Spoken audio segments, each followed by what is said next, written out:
Hi, my name's Alyssa. Thanks for watching today. Before we get started, we wanted to fill you in on our church. Here at Grace, we have a mission and a purpose. Our goal is to help people discover truth, decide on Jesus, demonstrate change, and deploy for others.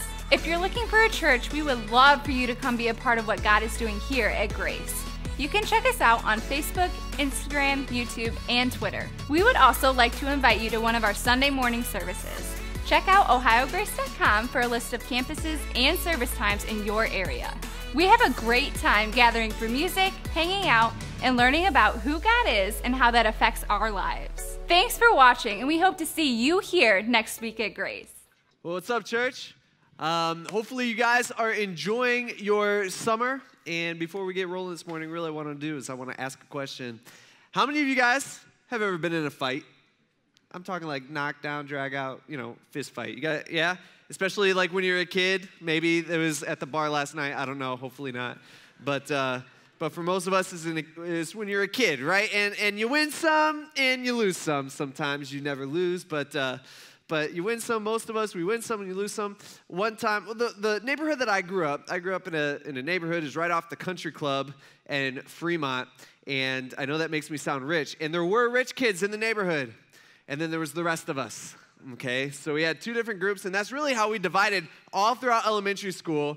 It was the rich kids, and there's the rest of us. It was the private school kids and the public school kids, and this is just how we divided ourselves. And everything that we did, like in the neighborhood, that's just how we're all divided. It was always us against them. We'd go out onto the field and play football. It was us against them. If we went and played like home run derby with the tennis balls where you could just, slam it, it was always us against them. That's how, that's just how it was all throughout growing up. One time, I remember, I have rollerblades on, which I never had rollerblades on. This is probably the last time that I ever, as a child, had rollerblades on for this reason. I remember I'm going down the road. I got some buddies. I don't know what we're doing. We're just hanging out on the streets. We're cool. So we're just hanging out, and this rich kid, one of these kids, his name's Kyle, he rides his bike by, and he says something stupid like, whatever it might be, and then I, being the cool kid I am, like I shout something back, I'm like, yeah, and so he turns around and he comes to me, and he gets up in my face, and so I get up in his face, and we're mouthing off at each other, and I'm thinking, in the back of my head, I'm like, dude, I'm in rollerblades here. Like, this is not like what I want to be wearing if I get into a fight. Like, I can barely balance on my own, let alone trying to fight a kid. And so we're there in each other's faces. My friends are around me. They're backing me up, my boys. And so I can't back down to the guy. So I'm letting him have it. And then sure enough, he pushes me. I'm like, whoa. And then he sees the weakness, and he grabs me, and he slams me down. And I actually landed on one of those stupid blue metal water turn off things, like in someone's front yard, what I'm talking about, like right on the hip, and I was like, oh, but that's not what you do as a kid. You get back up, and he got on his bike, and he rode away, and I'm like, yeah, you better run, that type of thing, whatever that was. It's like that type of thing. You lose sometimes. I get it. The last time that I was in a fight was actually high school, which is kind of embarrassing. It was at school, and what was happening was, I had a class that was in a different building from the high school, and so we would walk on the sidewalk, go to this other building, have a class, and we walk back. And so we were always passing kids and stuff on the way. Well, there was this kid who was in my grade, and he was kind of like the class clown, the jokester, always wanted to be the funny guy, that type of guy. You guys know that guy? Yeah. Okay, some of you guys were that guy. That guy, and once we were passing each other, what he started doing is he started getting a rubber band. He'd have a rubber band, and he would, how it was like in middle school, you take a piece of paper, you fold it all, make it really hard, and then bend it, and then you could whip it at somebody. You know what I'm talking about with the rubber band? You could shoot it. Any of you guys ever do that? Like when the teacher's not looking, you hit the kid on the other side of the room? Okay. That's what he was doing. So when we would pass each other, he would do that, and he would like shoot it at our faces, me and the people that we were with. And that really irritated me because I'm like, dude, we're not in middle school anymore. This is super immature. Like, come on, man. And it's kind of embarrassing. Like, I got this kid shooting this thing at me. Everybody's laughing. He thinks he's hilarious. And it's just like, dude. So after a few weeks of that, I remember going to him as we were passing each other, and after he probably already hit me, smoked me in the face, I'm like, dude, this is it. Like, this is the last day. You're not going to do this tomorrow. We're done. This is really annoying me, okay? And he's like, dude, I'm just joking, man. I'm just kidding. Right, man, what the heck? What's the big deal? And then he left. The next day, so I'm like ready. I got my backpack on, my book bag. I'm ready. I'm like, dude, we're just about to see what's about to happen because I'm not going to be able to take this if he, I gave him his warning. And we come up, and I can see him walking towards me, and he's got this stupid grin on his face. He's like, he's looking at me, smiling. I'm like, all right, this is about to get ugly. And I see him. He whips out this little, rubber band. He's got the paper already made up, and he's like, whew. And I'm thinking he's not gonna shoot it. Like, he's just pushing the limits because that's what this kid did. And then he shot me in the face. And I was ticked. And so I went, and this guy's a little guy, so this isn't even that impressive. And I went, and I'd been in wrestling, and so it took me like 2 seconds. I grabbed him, headlock, threw him down, got on the ground on top of him, and I'm like, are we done? And he's like, dude, I'm just joking. What are you doing? And he's like kind of freaking out. I'm like, dude, are we done? I had a friend there. She like screams, and it's just kind of embarrassing all the way around. It's in the grass, and he's like, yeah, we're done. And so he's like, all right, I'll stop doing it. And so I start getting up, and he punches me in my face, which is even more annoying. And so I have to like grab him and throw him back down. And I'm like, now are we done? And he's like, okay. And he never, ever shot me ever again. So that was good. But conflict just in general, right, is a part of our life. If you have a relationship with anybody, conflict has been a part of your life. I mean, and many times the people that you're the closest with, those are the people that you have the most conflict with. I mean, think about growing up. How many guys ever fought with your brother or sister? All the time. How many guys are parents, and because you're a parent, you can't remember ever fighting with your brother and sister, but you have your children who fight with each other all the time? Okay, all right. Brothers and sisters, right? Siblings, they fight. With me, and growing up, I had 2 sisters, so I wasn't allowed to physically fight them, so it was more psychological warfare, you know what I'm talking about? Where it's just like annoy them to death and let them destruct on their own. One time, I was working on my bike in my garage. I don't think I did anything to deserve this. I didn't do anything. I was a nice brother. My sister, she was so mad at me for something, whatever it may have been. She came up, and I had my socket set, like big old socket set that I got for Christmas. Every little socket's in its perfect little spot. Everything's shiny. I could see the glowing, like the light shining off of it. So shiny. And it was laying there, and she came up, and she just kicked it. And our garage, growing up, was messy. Okay, there's stuff everywhere. I got like half the sockets back. I was so mad at her for that. It was just like, why would you do that? You don't understand. Like, if you're a guy, you know how that is. All these little pieces that are just gone. So from there on out, I had half a socket set until I got a new one years later. But brothers and sisters fight. We get that. They argue, they don't get along, they bicker with each other. What James is going to be talking about to us today is he's going to be explaining the issue of spiritual brothers and sisters fighting, right? That's what we are. Here in this room, those of us here that have given their lives over to Jesus, that have a relationship with Jesus, which isn't everybody in here, I'm sure. The Bible calls us, we are a family. We are brothers and sisters with each other. And it's not just here at Grace. It's really a world thing. It's a universal thing. Anybody in the world who has that relationship with Jesus, they are our brothers and sisters. So James specifically wants to talk about fighting within Christian circles. I mean, we see this all the time, right? I mean, this is why some churches, the people just don't get along. This is why churches end up splitting.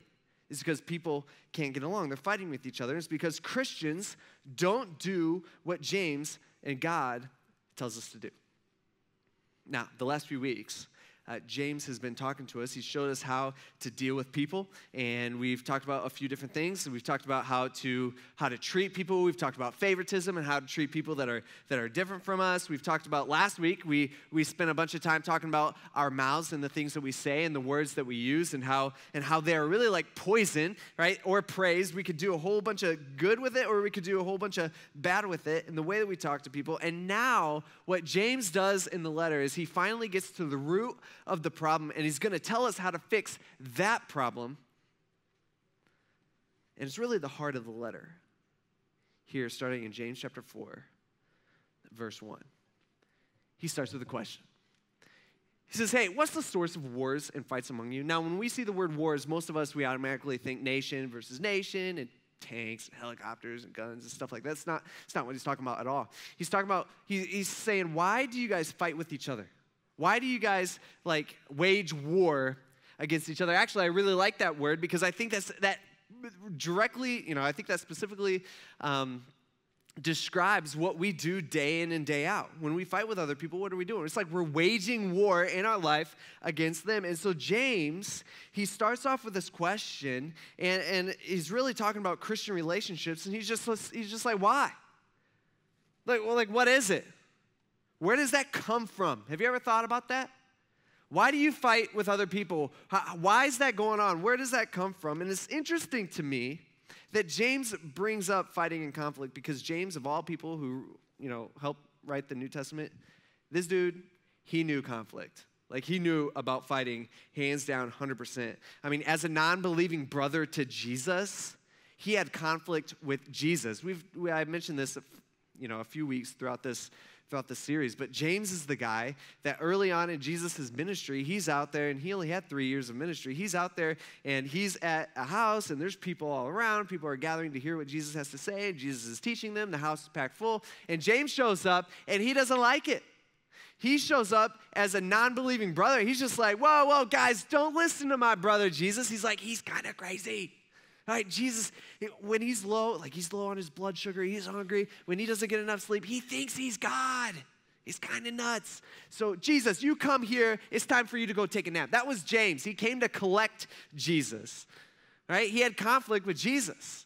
And it wasn't until after, what changed that, by the way? It was the resurrection. And as Jesus came back from the dead, he was like, okay, I believe my brother was actually God. This is crazy. Half brother, right? And so he ends up, when Jesus comes back from the dead, when he resurrects, then James finally believes. And now fast forward a few years, now he's a pastor of a large church in what city?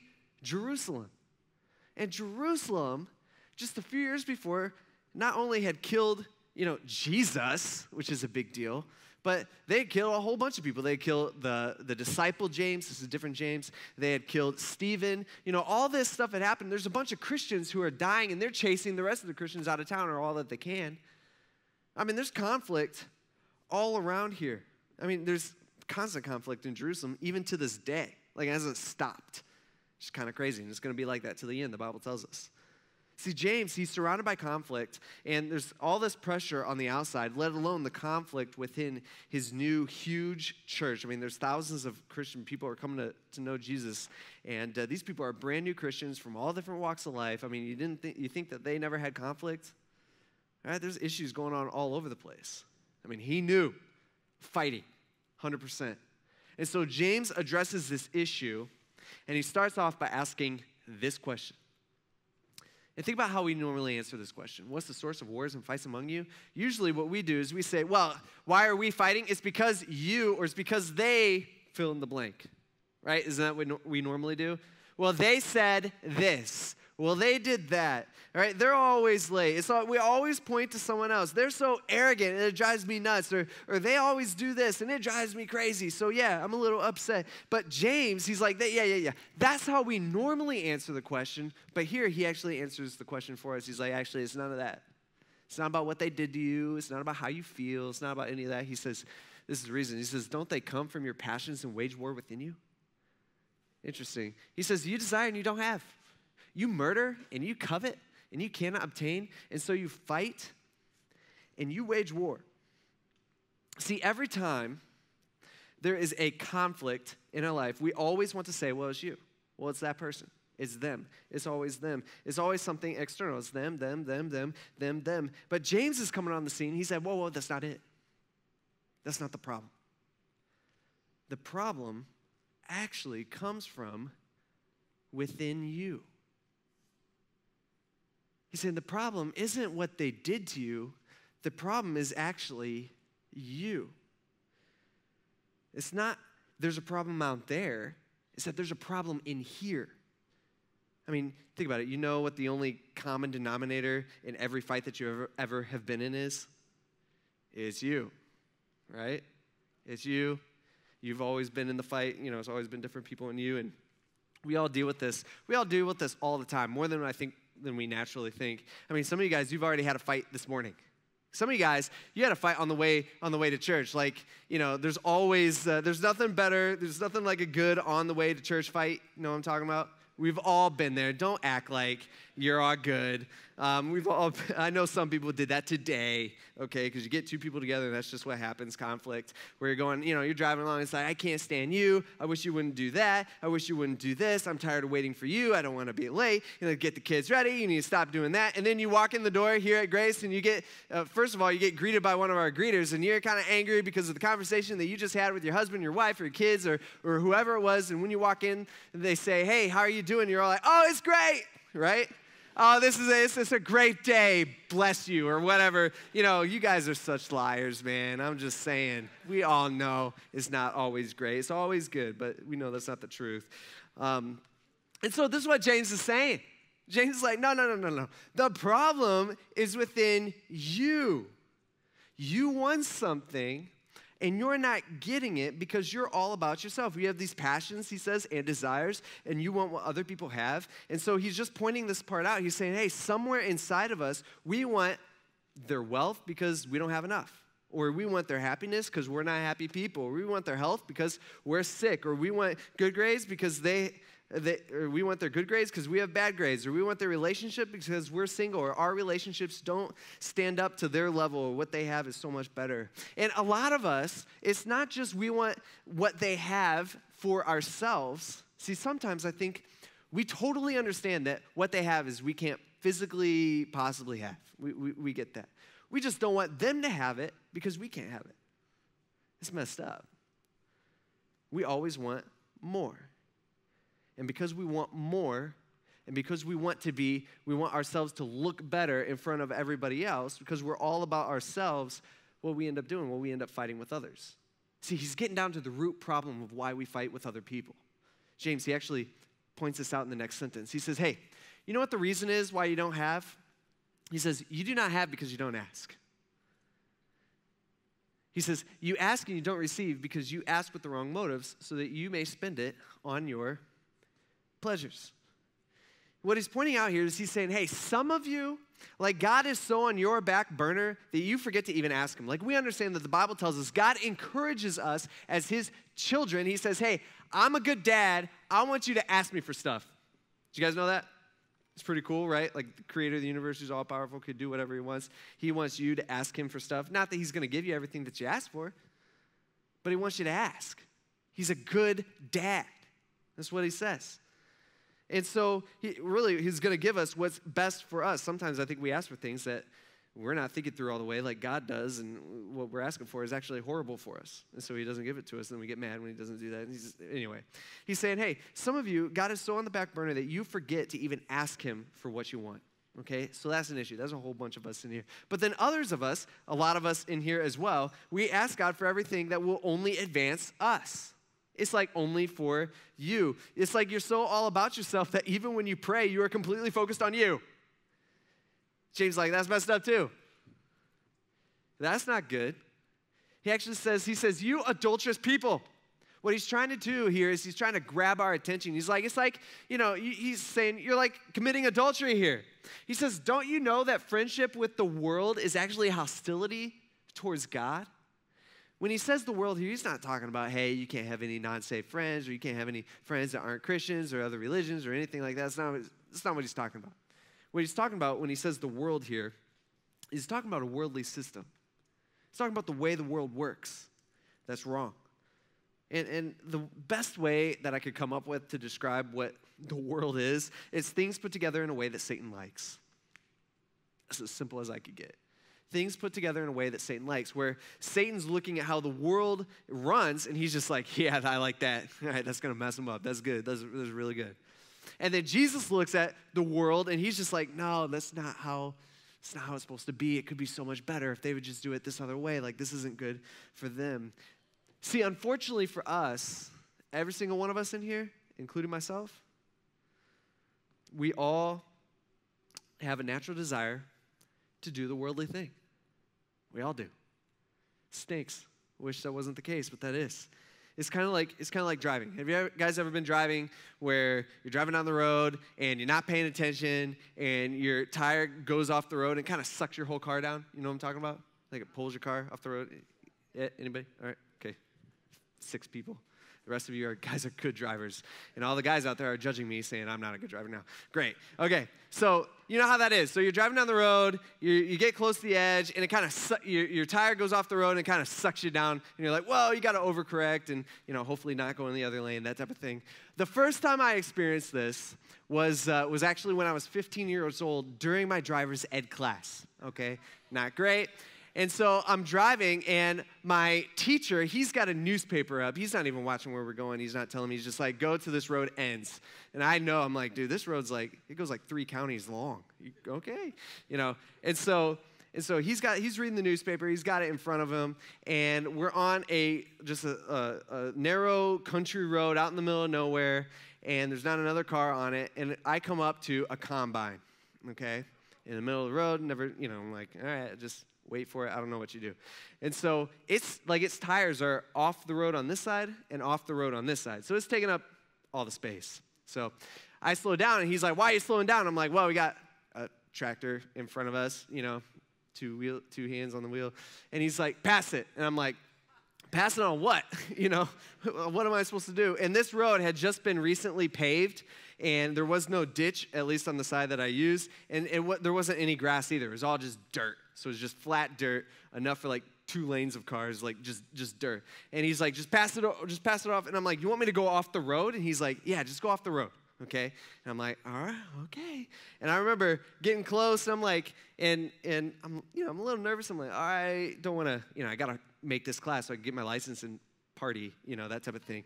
And so I'm going, and I remember getting off the road, and it like sucked me off. I'm like, whoa, okay, we're off. And then he's like, so I slow way down because we're just going on dirt. I'm not on the road anymore. We got this big cloud of dust behind us that I'm kicking up. And he's like, I said, pass it, hurry up. And so I'm like gunning it. I'm like, all right, here we go. And we're going down the road.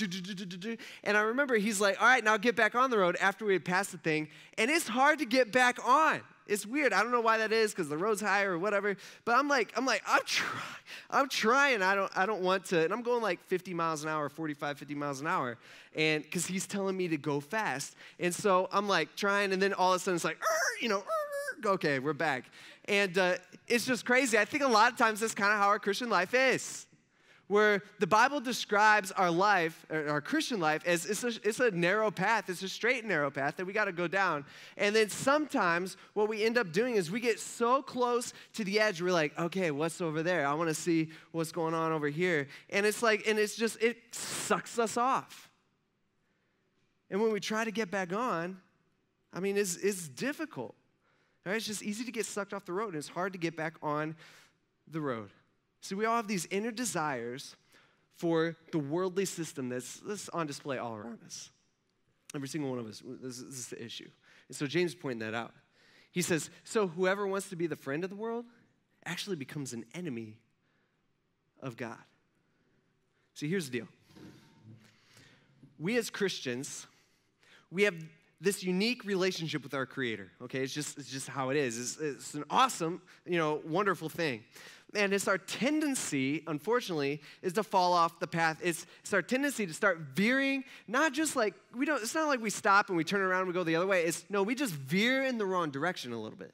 See, that's how Satan gets us. And we start running after the ways of the world. We start going after the worldly system. And the way that we do that is we start focusing on ourselves. It's all about advancing ourselves, helping ourselves make us look better, making ourselves better than everybody else around us. And when we do that, and we're completely focused on ourselves, guess who we're not focused on? God. When we do that, we neglect God in our life. And James, what he's saying here is he's like, when you do that, it's almost like you're cheating on God. Think about it that way. It's like you're cheating on God. And this is a big deal. He's saying you can't have both. You can't hold on to God over here, but then also hold on to the worldly thing over here. You actually, he says, you actually become an enemy of God when you do that, because we become a part of that worldly system. And that worldly system is basically this idea. It's, hey, I got to build my kingdom for my power and my glory. But that is not how a Christian's supposed to be. We're supposed to be the exact opposite, right? Our motivation for everything that we do in our life is, hey, no, I'm building his kingdom for his power and for his glory. Like that's how we're supposed to live our lives. But we so often focus on ourselves, and guess what? God's not a fan. He's not a fan of that. He says this. He says, do you think it's without reason that Scripture says the Spirit he made to dwell in us envies intensely? He's like, don't you get this? See, when we become a Christian, God literally moves into our life. Like the Spirit lives within us. Okay, and this isn't something that, here's the deal. Not everybody in this room has made that decision to do that. And you should do that today, okay? You should give your life over to Jesus today. It's not about doing all this good stuff. It's not about becoming, I'm going to become a better and better and better person. I'm going to impress God. The Bible tells us the exact opposite. The Bible says, hey, there is no amount of good that you can do to earn God's favor. That's a bummer. He says, you can't work your way to heaven. You can't do enough good. We are so messed up people. That ship has sailed a long time ago. And so what did God do? 2,000 years ago, he came down. He lived a perfect life. We ended up putting him to death. And on that cross, the Bible tells us that God poured out his wrath on himself. He poured out his punishment that we all deserve. That was for every single one of us, including myself. He poured that out on himself. Why do you have to do that? Why can't he just forgiven us? Well, it's because he's a perfectly just being. He's perfectly just, meaning he can't just sweep sin under the rug. He can't do that. It has to be paid for and it has to be punished. And so he punished himself instead of us. And so every single person in here, we have the decision to make throughout, at least one point in our life. Do we want to give our lives over to Jesus and do life his way and start that relationship, or do we want to do life our way, the worldly way? And so if you haven't made that decision, there's no better time to do that than today, is ask God to come in to be a part of your life, because you don't know if you'll have tomorrow. Honest truth. And so God moves into our life when we start that relationship. When we ask God to come into our life, he moves in. And that Spirit and God, he's envious and he's jealous of us. All right? Kind of interesting, meaning that he's not into the idea of sharing you. He doesn't want to share you with anything, with any other system. He wants you, and he wants all of you. And so maybe you're sitting here, you're thinking, you're like, well, I don't know, that doesn't sound like God, like God's envious or God's jealous. I don't know, it just doesn't sound right. Think about it this way. It is not wrong for a wife to ask her husband to not sleep around with other women, right? We get that? We all agree on that? Okay, all right. Whew. I was like, okay, all right, Tiffin. Yikes, okay. Like that, when you get married, you make a promise, right? That you won't do that. It's the same thing with our relationship with God. When we start a relationship with God, what are we doing? We're making a commitment saying, hey, God, all right, I'm with you. I identify with you. I'm going to follow you and no one else. I put all my faith and all my trust in what you did on that cross 2,000 years ago. And when we start dating or when we start flirting with the worldly system, man, God's righteously jealous. He hates that. And so James is just pointing this out. He's like, man, you better watch out. Like, God's not into that. He says, but there's good news. He says, he gives greater grace. He's like, man, you don't understand. Like, God has so much grace, like, packed up. I don't know, he's just got, grace upon grace upon grace. He's just pouring this out on us, right? Every time we sin, he's like, okay, here's some more grace. I wish you wouldn't do that. He's grace, grace, grace, grace. He's just handing it out. He says, therefore, he says, God resists the proud, but he gives grace to the humble. See, when you have conflict with others, the issue isn't them. The issue's you. And he gets down to what it is. He's saying it's the pride in your life. It's pride. I mean, that's why we want what they have. That's why we want to advance ourselves. That's why we want to be better than them at all things, all right? It's all pride. And you know how I know that we all have pride? You know how I know? It's because every single one of us, well, that are born, let's say, in the 80s and after, I don't know, they have a bunch of pictures of themselves when they were kids. Every single one of us, we hate going to our parents' house where our mom breaks out the old pictures of our awkward ears. Don't act like you didn't have any awkward ears. You did. Okay, we all did. Stuff like a picture like this. I don't want anybody to see that. It's embarrassing. You know, I'm like, Mom, put that away. I'm about to burn that. Now it's digital, so it's probably here forever. I'm riding a fake horse. This one, this is a terrible picture. My parents had a great idea that after football practice, I got my teeth knocked out in 7th grade football practice, helmet to the face, and that killed. And so they had this idea, because the dentist was closed when that happened, and so I had to wait a whole night, which was the worst night of my entire life. It's just crazy. They were like, hey, we want to get your picture. I'm like, I don't want to remember this. You know, so that was their idea. I don't want anybody to see this. I don't know why this picture should not exist. All right? It makes me hurt. It like puts me in pain just looking at my teeth. Yikes. All right? See, most of us, we have our awkward years when we're, you know, in elementary school or maybe even middle school for some of us. This one is a picture of Pastor AJ, and that's his senior picture. All right? Yeah, I don't know. He's got the big tie, got the baggy pants. AJ, he's super outdoorsy, so they put him on some plastic fake rocks. Hey, AJ, could you he's got a good model pose. I don't know what's going on there exactly, but I like that picture, so I wanted you guys to show me that. AJ, if you're in here, oh yeah, sorry. If you're embarrassed at all at this picture, it's your pride, so cut it out, okay? Humble yourself. All right, we all got stuff like that. All right, God hates that pride in our hearts. He hates it. All right, in fact, James goes even further. He's like, not just God hates it. It's not just he's standing in a corner going, oh man, Zach is prideful today. That really drives me crazy. He's not doing that. He's saying God will resist you. That's a big deal. God of the universe resisting you. But then on the flip side, James says he loves to give grace to the humble. So he resists the proud. He gives grace to the humble. And so our question naturally should be, all right, so I don't know, what do I do? Like what do we do? I got pride. I got issues. Sometimes I fight with people. I got conflict with other people. I got conflict in my life right now with this person and that person and this person. I get it. Sure, I get the Bible's telling me it's because of my pride. I don't know if everybody's fully convinced yet. And sometimes I chase after worldly things. I get that. And so now I'm learning that God's resisting me. Like God resists me sometimes and actively resists me. So what's the answer? He gives it in this last verse. He says, therefore, this is what you got to do. Submit to God. What's that mean? Submit to God. He says, stop doing what you want to do. Stop trying to advance you. Stop trying to focus on you. Stop trying to make you look better. Stop being all about you. And instead, submit to God, meaning lose the prize, bring on the humility. Lose the pride, bring on the humility. And then James rattles off exactly what this looks like. He describes it. He says, this is what that looks like. Submit to God. He says, do this. Resist the devil. Okay, and he will actually flee from you. It's a good verse.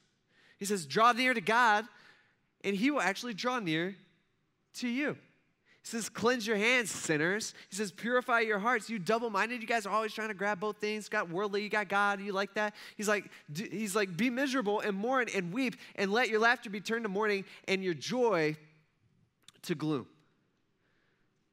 See, what he's doing here, because naturally, I think we're reading a verse like this, and we're like, well, what? I thought the Bible told us to be joyful. Now he's saying, don't be joyful. Our joy is supposed to turn to gloom. We shouldn't laugh. We're supposed to be miserable. Is that what James is saying? No, what James is describing is he's describing this idea that we in the church call repentance. Okay, super churchy word. Basically, it just means this. Repentance is we sin, which we all do. We're all on the same page there. And when we do something wrong, we go to God and we acknowledge it. God, I did this thing wrong. I think a lot of us are good at doing that. But repentance is actually a two-step thing. It's not only do we acknowledge it to God, but we also stop it. Okay, we stop doing it. We change. See, many of us, we sin. We're good Christian people. We sin. We have bad attitude. We mouth off to our spouse or whoever it might be, and we go to God later and we acknowledge it to God, and we're like, okay, God, hey, I did this thing. I'm sorry, and then we feel good about ourselves, but it doesn't bother us enough to change, and that's an issue. See, as a Christian, when we sin, what James describes here is he's saying that should make us miserable. It should make us mourn. It should make us cry. It's not something we laugh about, right? We have no joy in our sin whatsoever. In fact, instead of joy, we have gloom. See, he's trying to give us the right perspective of what's going on here. And then he wraps it. He says, this is what you got to do. This is it. Humble yourself. Humble yourself before the Lord, and guess what? He'll exalt you. He'll raise you up. It's funny because James is like, hey, how about instead of focusing on you and advancing yourself, how about you do the opposite? How about you humble yourself, view yourself as the lowest person in the room, and guess what? God will take care of the advancement that you want so badly. Like, he'll advance you. And when you do that, conflict will start disappearing in your life. Now, if we're Christians, conflict won't ever disappear from our life. We totally understand that. But I think we can lessen it. That's the general idea here. We can lessen it by removing the pride, all pride, from our life and the way that we live our life. There's conflict that will always be in our life two different ways. Number one, there'll always be conflict within us. Meaning, we all have the struggle because we got a sin nature and we got God living in there in our life. And within us, it's just this issue because we're prone to do the wrong thing, but we want to do the right thing. It's just this constant battle within ourselves because we're evil. We're all evil. And so that's one way. But the other way that we always have conflict, meaning there will always be conflict within the world because the worldly system is evil. So in a sense, we'll always be in conflict with that worldly system that James was talking about. So in a general sense, I think the way that we live our life, or if we live the life the way that James and God tells us to, there will be less conflict in our life in both of those areas. But specifically, the context that James is talking about this morning, he's talking about Christians fighting with other Christians, which James would say, yeah, that should never happen. Someone who claims to be a Christian should never be at conflict with somebody else who claims to be a Christian. By the way, that's something that specifically every single one of us in this room have been guilty of. If not today, tomorrow. See, in Christian relationships, conflict or a fight, it takes two people. And when we are humble, it actually takes us out of the equation. And that's his point. Right? His whole point today is, hey, you are the source of conflicts in your life. You are the source of the fighting within your life. It's really like the issue is not the issue, it's how you respond to the issue that's the issue. Okay, that's what's going on here. And it comes from our passions and it comes from our desires, aka that's our pride. He's saying, God hates it. We become an enemy to God when we do that, and actually God resists us. So instead of living your life in a worldly way where it's all about you and it's all about advancement of you and it's all about clawing your way to the top above everyone else around you so that they can all see you and it's all, I want more of me and less of you. He's saying, no, stop trying to fix them. Stop trying to prove a point. Stop trying to convince them that you're the one that's right, that they're not right. He says, instead of that, just stop it. He's like, instead, submit to God. And be humble. Lose the pride in your life. And we should never be fighting with another Christian. All the other conflict outside of that will all begin to lessen. And I think that's something that every single one of us needs to hear today, including myself. Let's pray. God, we thank you for these words. And God, we thank you for relationships. It's a good thing. You've made us to live life in relationships. But man, relationships are tough. I mean, it's hard. Like conflict arises all the time. And we get in fights and we get in little spats. And arguments and just all these little things. God, we ask that you would help us to understand first that it's us. It's not the other person. It's not the issue. It's not what they did. No, it's us, and it's the pride within us. And God, we ask that you'd help us remove that pride from our life. Help us to be humble. Give us humility that we so desperately need. And God, we ask this in Jesus' name. Amen. Thanks for watching, and we hope to see you here next week at Grace.